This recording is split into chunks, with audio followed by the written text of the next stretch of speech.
বাংলাদেশের বিপক্ষে টেস্ট সিরিজের আগে শাস্তির মুখে পড়তে যাচ্ছেন বাবর আজম, শাহিন শাহ আফ্রিদি। শৃঙ্খলা ভঙ্গের প্রমাণ পেয়েছেন পিসিবি চেয়ারম্যান মহসিন নাকভি।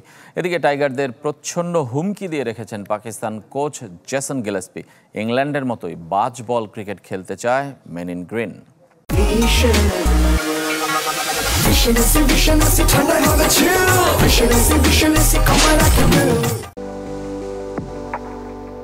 শুরুটা করেছিল ইংল্যান্ড।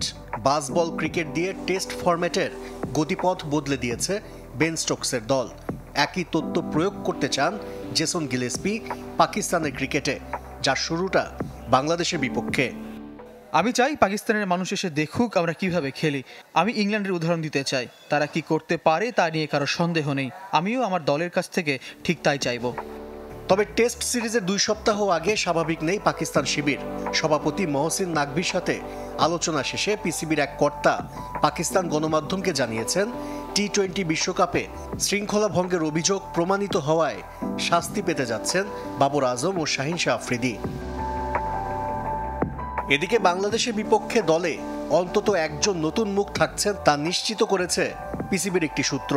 আর তিনি হলেন অস্ট্রেলিয়াতে বিসিবি এইচপির বিপক্ষে পাকিস্তান শাহিনসের হয়ে ডাবল সেঞ্চুরি করা মোহাম্মদ হুরায়রা।